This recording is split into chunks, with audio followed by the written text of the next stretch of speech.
Hear it. Proclaim it.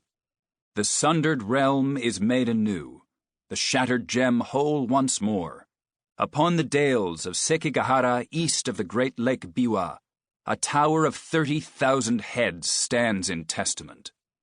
The armies of the east are triumphant. Proclaim it. Take it to the ashen slopes of the sleeping volcanoes spread beneath the amber sunsets of Kyushu. Call it to the birds there as they flock south, so they too may bear it forth across the waves. Carry it northward to the very tips of frigid Michinoku and the shores of alien Yezo. Scream it so that the bearded Ainu hear it clustered in their frozen holes. All of Japan, hear it. Oh, the very land beneath our feet hums that we should live in such a time. A shogunate dawns once more, the progenitor of order, the bestower of benevolent peace, the way of things restored to how they ought to be. Serenity in the heavens, joy upon the earth. Hail his militant grace, the most noble Lord Ieyasu Tokugawa. Hail his imperial and undying majesty, the Son of Heaven.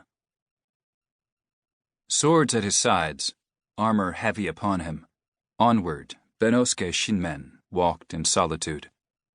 He had left battle behind him, left all behind him. A glancing blow from an unseen weapon had split his scalp, and the clotted wound now throbbed in time with the beat of his heart. The white of his left eye had turned crimson. The flesh upon his legs was scraped raw by the pinching of his greaves, knees and ankles calcified as he clambered over bush and trunk and waded through scrubland.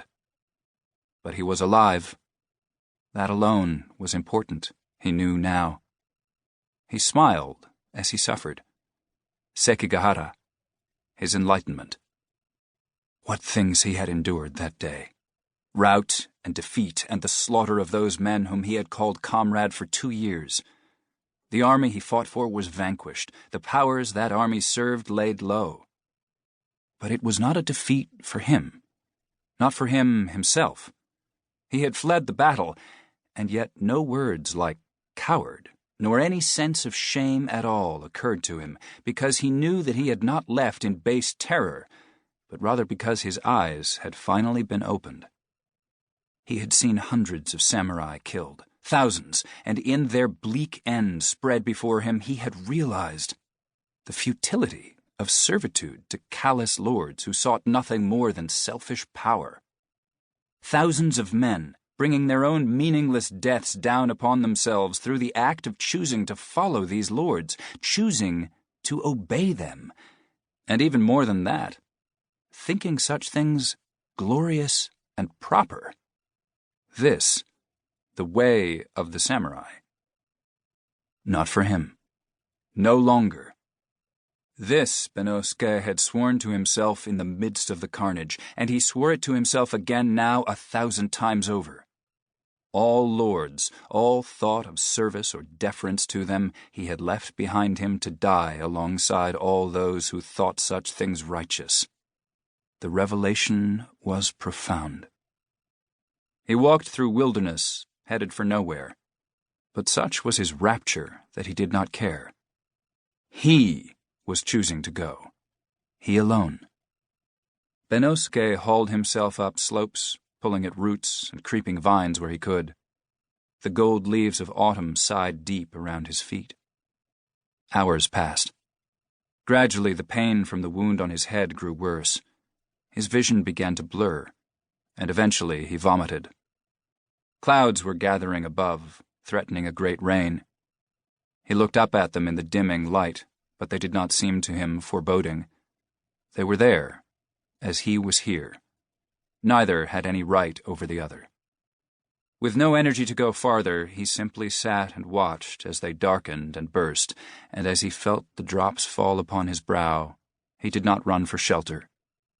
The rain grew heavy, and it washed the blood from him, washed the filth from him, and he held open his mouth and let it fill with the water, and nothing he could remember had tasted so real, so immediate. A rare moment, then, that men meditated many hours seeking, a sense of perfect attunement. Dark now, full night, only the sound of the rain falling through the half-bared branches, landing heavy and fat on the metal and wood and leather of his cuirass and spaulders. He sank onto his back, nestled himself into a cleft in the earth, half covered by a fallen trunk in which leaves had gathered and now formed a soft bed for him. Sheltered there, lying in wonderful solitude, it occurred to him then that this was a good place for Benosuke Shinmen to die. Benosuke Shinmen had wanted to be a samurai above all else, after all. Like breath clearing from a mirror, the name to which he had been born now clarified its stark obsolescence.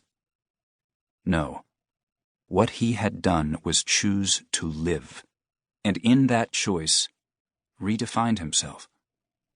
Choice mattered.